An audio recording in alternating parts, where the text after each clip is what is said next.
Impossible d'arrêter de penser la nuit. Tu es épuisé, ton corps est lourd, tes yeux te brûlent de fatigue. Mais ton cerveau refuse de se taire. Il relance une discussion vieille de 3 jours. Il invente un problème qui n'existe pas encore.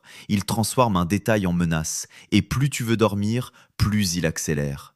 Tu te demandes si quelque chose ne cloche pas chez toi. Pourquoi les autres s'endorment et pas toi? Ce n'est pas le silence qui est insupportable, c'est ce qui apparaît quand tout devient calme. Et si ce qui t'arrive n'était pas un défaut, mais un mécanisme que personne ne t'a jamais expliqué? Ce que ton cerveau fait la nuit est plus logique que tu ne le crois.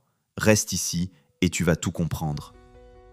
La journée, ton cerveau est noyé dans le bruit, messages, notifications, décisions, interactions. Il saute d'une tâche à l'autre sans pause réelle. Mais la nuit, tout disparaît. Plus de conversation, plus d'écran, plus de mouvement. Et soudain, ton esprit se retrouve face à lui-même. Ce n'est pas que tes pensées apparaissent, elles étaient déjà là. C'est simplement que plus rien ne les couvre. Le silence agit comme un amplificateur. Chaque souvenir semble plus important, chaque erreur paraît plus grave, chaque scénario devient plus crédible. Parce que dans l'obscurité, ton cerveau n'a plus de distraction pour diluer l'intensité. Il se retrouve dans un espace vide, et un cerveau déteste le vide. Alors il remplit, il analyse, il rejoue, il anticipe. Pas pour te torturer, mais pour continuer à fonctionner. Ce n'est pas un dérèglement, c'est un mécanisme d'occupation. La nuit ne crée pas le chaos, elle révèle simplement le bruit que la journée masquait. Tu crois que parce que tu es fatigué, ton cerveau devrait s'arrêter? Logiquement, ça semble évident. Corps épuisé égale esprit silencieux. Mais ce n'est pas ainsi que tu es construit. Ton corps peut manquer d'énergie, tes muscles peuvent trembler, tes paupières peuvent tomber, pendant que ton système mental, lui, reste en activité. Parce que la fatigue physique n'est pas un interrupteur mental, ce sont 2 circuits différents. L'un gère l'effort, l'autre gère la vigilance. Et la nuit, paradoxalement, la vigilance peut augmenter. Pourquoi?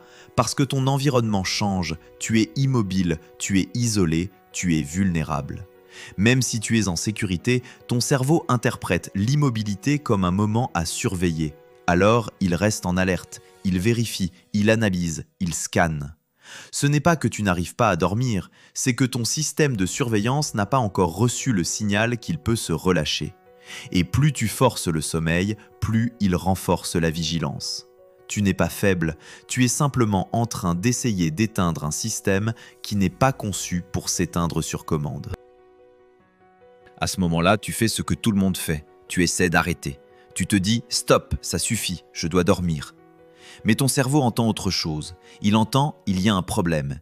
Et quand le cerveau détecte un problème, il augmente l'analyse. Plus tu veux faire taire une pensée, plus tu confirmes qu'elle est importante. Alors il insiste, il la tourne, il la reformule, il la détaille. Parce que pour lui, si tu veux l'arrêter, c'est qu'elle compte. C'est là que la spirale commence. Tu luttes, il répond. Tu forces, il accélère. Et au bout d'un moment, tu ne combats plus une pensée, tu combats le fait de penser. Et ça, c'est impossible.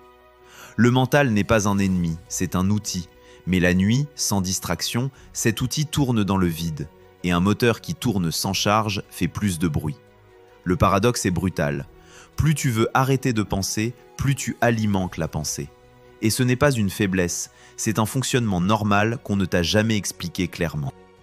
Si tu es encore en train d'écouter, c'est que quelque chose vient de s'aligner. Ce qui t'arrive la nuit n'est pas un bug, ce n'est pas une faiblesse, ce n'est pas une anomalie. C'est un cerveau qui continue de fonctionner quand tout autour de lui s'arrête.